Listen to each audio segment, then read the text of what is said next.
Do you ever wonder how you will talk to the seller when you have to go back to them for a price drop? Do you have fear of having that tough conversation? Well, you're in luck today because I'm about to make a phone call to Jeff, who I had locked up last week on a creative deal. It's a seller finance hybrid with sub two deal.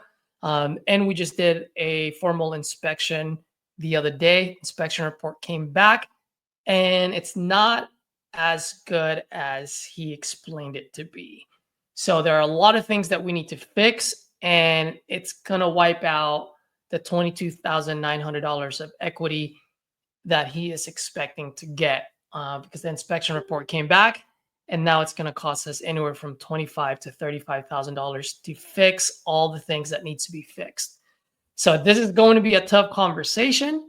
I don't know if he's going to come back to me or agree with my counter. My goal is to talk to him, explain the situation, meet in the median ground where he's happy walking away with what he's going to walk away with, where we still have the ability to cash flow on this deal. So grab some popcorn, cup of coffee, whatever it is that you like, and let's go ahead and call Jeff and see what we can do here.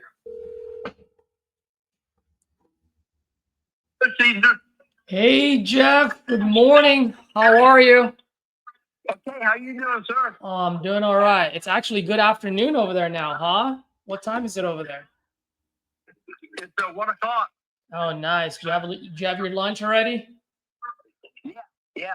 Nice. Perfect. Did you get a chance to take a look at that inspection report that I sent you by any chance? Yeah, I did. Got it. Okay, cool. So what are your thoughts after seeing that inspection report?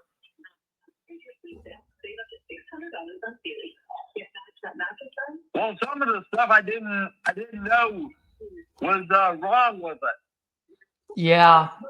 I mean, we didn't know either, right? Just like looking from the pictures that you sent, which were great pictures, but this is the reason why we do the inspection reports.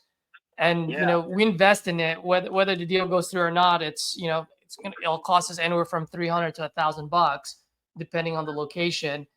And but it's really important for us to know, because obviously these are the things that we're gonna have to fix, right, in order for us to be able to sell it on the market or get new renters in there. So a couple of things. One, I'm still highly interested in moving forward with you, Jeff. I still want to buy the house. Okay. So let's get that out of the way. The other thing though is the quote that we got from our contractors, and we've gotten multiple quotes on this already, on how much all of this would cost, right? Pretty much all we did was we just sent out that inspection report to multiple contractors, say, hey, what's going to happen on this? And at the end of the day, Jeff, it's an 1890 house, which it's a bit old. So here's the feedback that I got. Okay, so let me go over that real fast with you, if you don't mind. Foundation concerns. There's possible ongoing settlement requiring structural evaluation and repair. The roof and insulation issues. I know you mentioned that was a new roof, but there's deterioration and raised shingles, right? Potential for leaks. You saw that on the report. Water intrusion in the crawl space. So it lacks a vapor barrier. So it increases a huge risk of rot and pests. So we got to take care of that.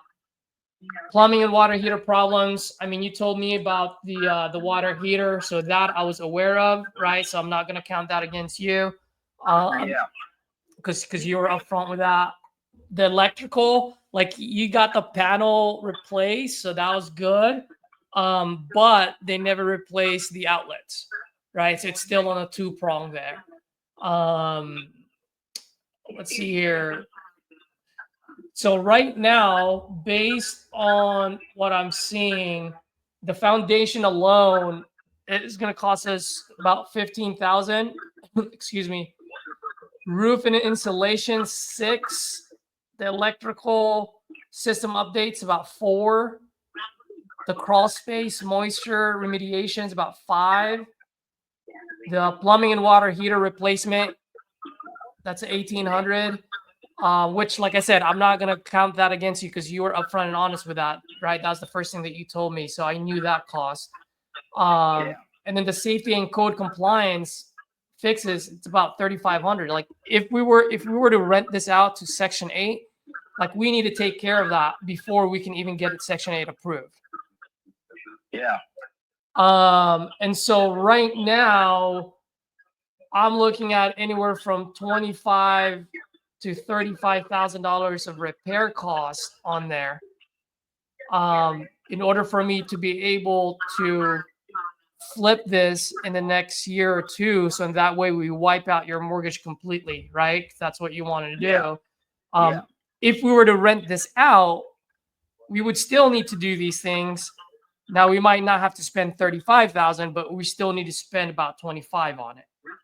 You know what I mean? Now that includes the plumbing and water heating replacement, which you already mentioned that. And so from 25, I subtract the 2,000, right? Because you mentioned that already, so I don't want to count that against you. So in other words, it's still going to cost us about $23,000 of repairs on here. So the thing is, so right now, the way we have the deal structured, you're getting about $22,900 worth of equity, right? Yeah. So coming from our point of view, from my point of view, is if I have to sink in $22,000 of repairs there before I can even do anything, and I still give you the 22,900, then by the time I sell it, I have zero equity. So that means I'm going to do all the fixing, all the repairing, and earn $0 at the end of it all. Does that make sense? Yeah. So like I said, I want to move forward. I still want the house, but I'm just trying to find a median ground where you're happy and I can still keep the lights on.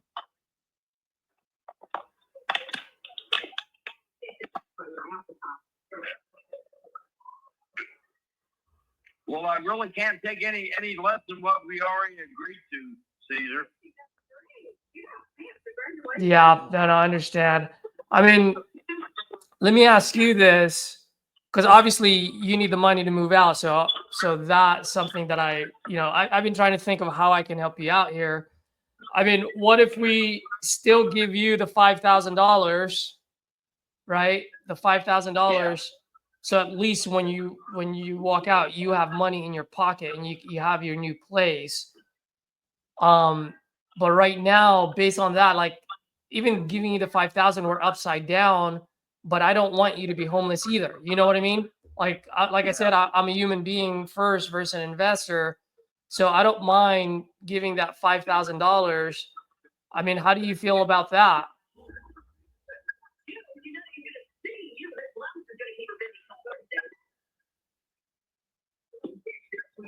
Well, I still want to go through with it too, but I want to do it for the price that we agreed to.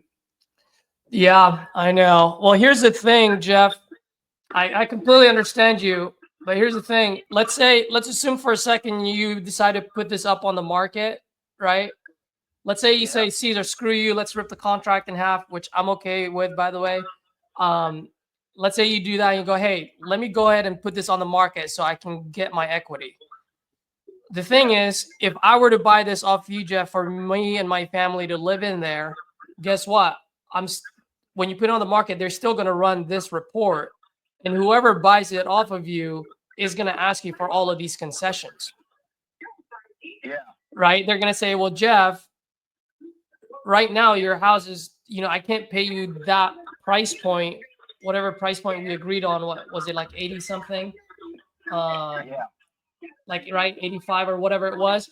I can't pay you 85 because it's going to cost me $25,000 just to fix it so that my family can live here safely. Yeah.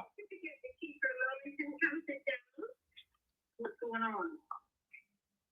Now, you know, I'm going to be getting a lot of money from this house. Then I could wait until I got that. I want to see it put to good use now. Well, I just can't take any less for it, Caesar, because I've already come down from the 99. Yeah. No, I understand. And Jeff, if you don't mind, can you refresh my memory? Why is it again that you're selling this property? Why did you want to move?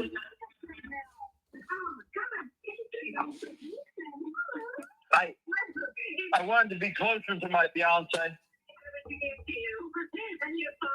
That's right. Yeah, that's right. I remember. Okay.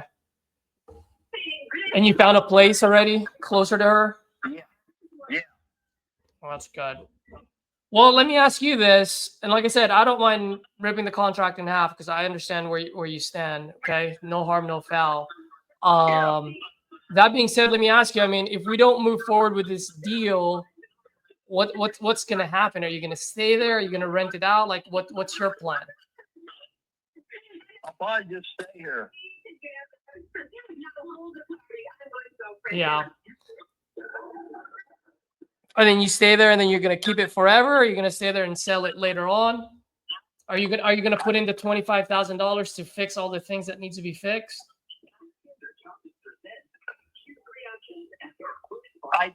I don't know. As far as I know of right now, Caesar, I'll just be staying there. Yeah. No, I completely understand, man. And by the way, your house, your decision. You obviously have that, right? One thing that, if I may, just make not necessarily a suggestion, but my takeaway on this, if I were in your shoes, Jeff, is this: you can stay there, wait until you have more equity.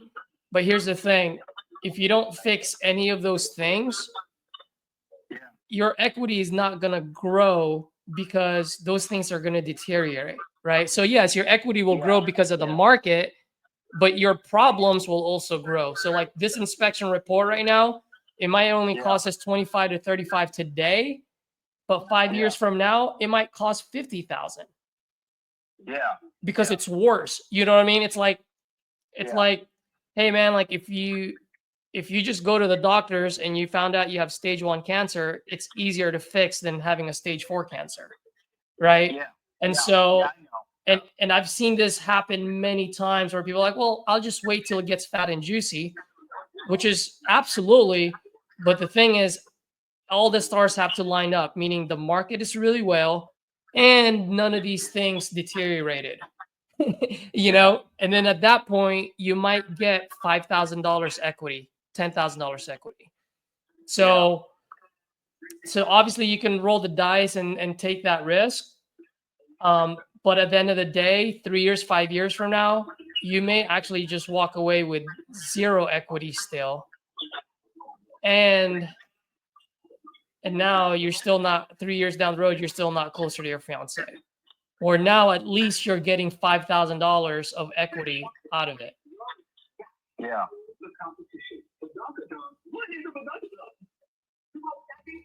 Well, what would be the total a selling price of it to you, Caesar?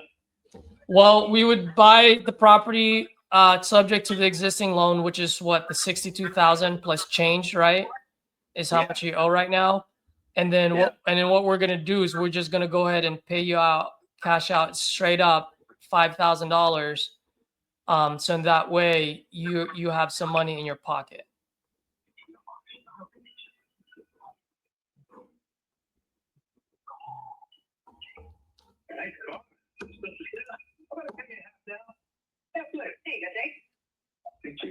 So then I'm basically selling the house for $5,000, basically. If you were to look at it that way, but here's another way of looking at it. Right now, our purchase price is $85,000, right? Yeah. It's gonna cost me $25,000 to $35,000 to what do you call it? To fix the house. So let's do right in the middle. right? Actually, let's look at the best case scenario. It's only going to cost me 25,000.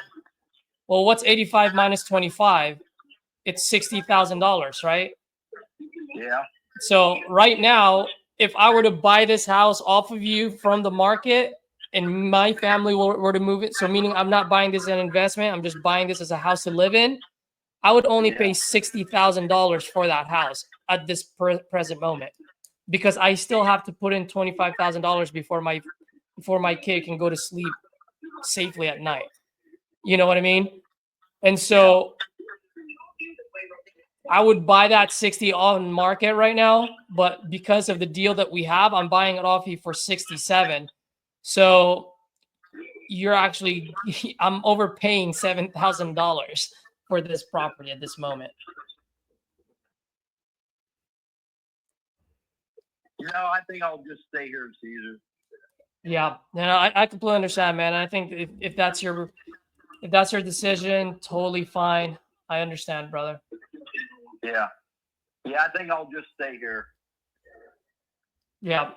Well, let me ask you a question, by the way. Just curious, and maybe this is something that I can go back to Joey, because remember he's my finance guy that I keep locked in the basement. Yeah. He'll run some numbers, but here's the thing.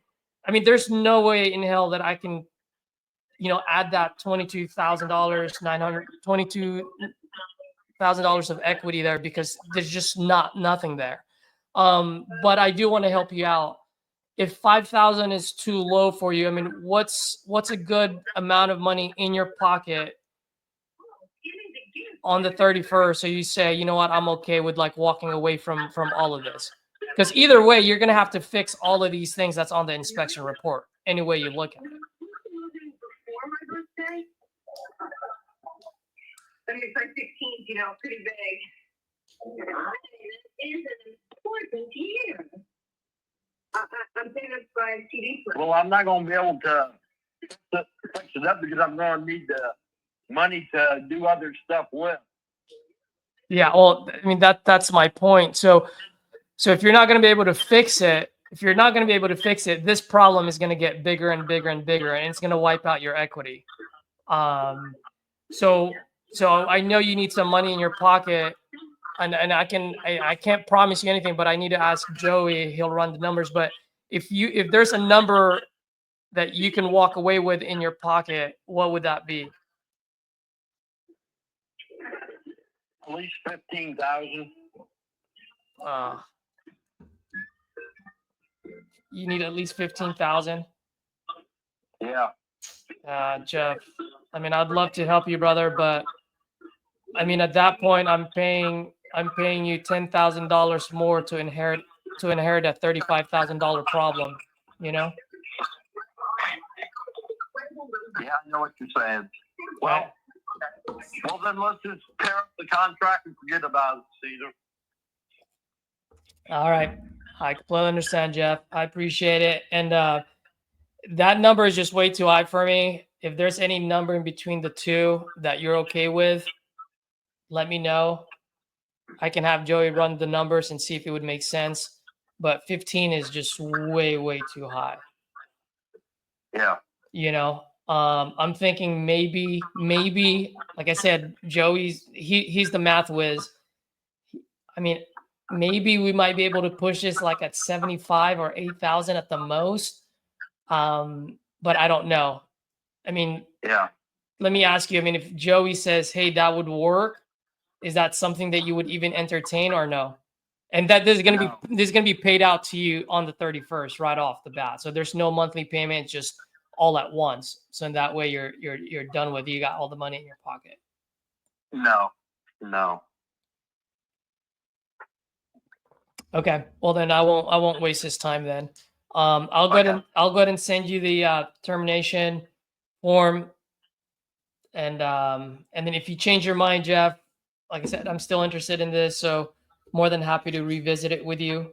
Okay. Just don't wait too long, because if you come back to me 2 years, 3 years down the road, I might not be able to help you, because then a lot of those problems would just have grown exponentially. Yeah. Yeah. All right, brother. Okay, well, I'll talk to you later, maybe. All right, Jeff. Thank you, man. I really appreciate your time.